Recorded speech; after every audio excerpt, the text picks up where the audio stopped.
This is the story about darkness, light, and new beginnings. Today's story is called Waiting for the Sun. Welcome to the very first holiday season of The Story.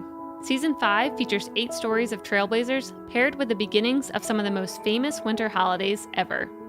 Season 5 of The Story is brought to you exclusively by Salesforce, the world's #1 customer relationship management platform. More than 150,000 businesses are using Salesforce to blaze their own trails to success. The Story is created by our team at Mission.org, a media company and podcast network. A young boy stood in a crowd. He held the hand of his father, and his small fingers squeezed his dad's palm. His father smiled and gave the boy's hand 2 quick squeezes back. As they walked, the young boy peeked his head in between the hips of strangers, moving his head left and right, hoping to get a better look at the early morning event. It was too hard for him to see, so the father bent down to the small boy. "Is it time yet?" the boy asked. "Not yet, but soon it will be," said his father. "Why does it take so long?" "Quiet," the father said gently. "It is time you be patient and watch what is happening before you." The young boy and his father moved to an open space. His father put a finger to his lips to signal silence, and the boy nodded. They stood in a clearing in the plaza and awaited the sunrise. The boy knew little about why the people of his village gathered before the sunrise on this particular day. He had asked before, but no answer was given, so the mystery remained. Finally, on this day, the boy's father had told him he would find the answer. As the crowd stood in silent anticipation, the boy spoke again. "But father, why are we all here?" His father knelt down. "Why must you talk during the ceremony, young one? Through the experience, you will learn the meaning." "Yes, but I don't know why we stand to wait for the sun. It greets us every day, and yet for the last 3 days we haven't eaten, and now we're awake so early to wait for it?"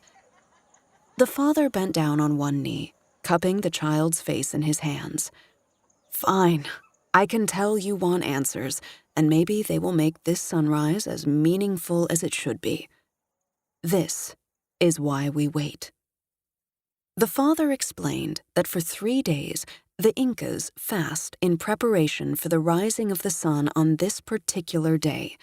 Once the sun rises, the crowd will crouch and kneel before it. Then, 2 cups of chicha, a sacred beer made from corn, will be offered as homage to the sun. The cup on the left will remain as an offer for the sun, while the cup on the right will be shared amongst the Sapa Inca, the emperor of the Inca Empire, and his retinue. Finally, the sun rose over the Andes. The people knelt with their golden cups and celebrated as Inti Raymi Rata had begun. Soon, the sun rose higher in the sky. The young boy watched in fascination as a mirror positioned in the piazza caught the sun's rays and directed them to ignite a fire. This was the young boy's favorite part. He liked the smell of brush and grass burning. It reminded him of the soups his mother made during supper, a time he always looked forward to when the darkness of night fell upon the land. He looked at his father, and he smiled. His father grinned. "It is important that you remember, young one, that this is a celebration of light, of a new beginning this time of year. Not all darkness is forever, and we remember that it passes by celebrating the light." The boy nodded his head in agreement one last time and replayed his father's words in his head. Since before recorded history, cultures around the world have hosted ceremonies like the Inti Raymi Rata to celebrate the return of the sun.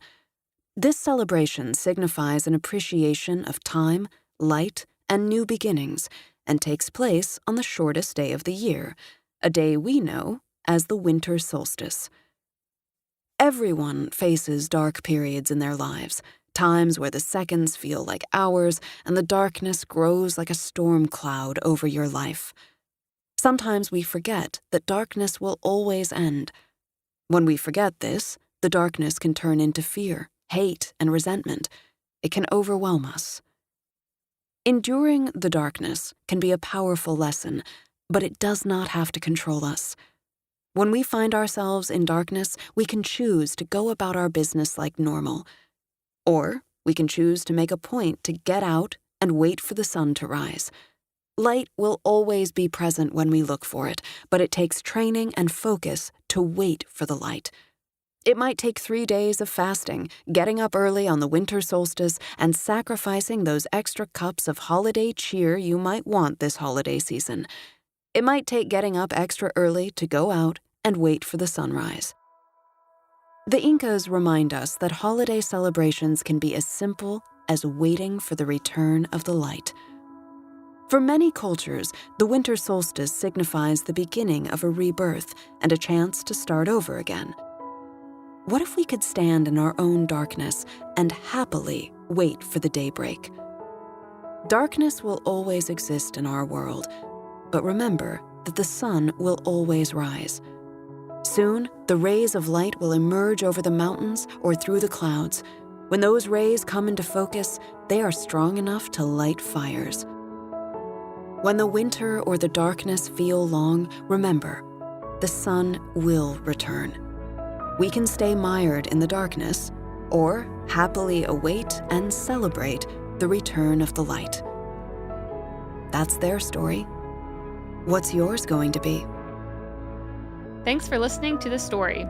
If you love this and want more, tap subscribe to make sure you don't ever miss an episode. Thanks again to Salesforce for sponsoring this season of The Story. The Story is created by The Mission, your #1 source for accelerated learning. We send out a daily newsletter, operate a network of podcasts and shows, and our brand studio creates sponsorships that drive results for world-class companies like Salesforce. Subscribe and learn more at mission.org.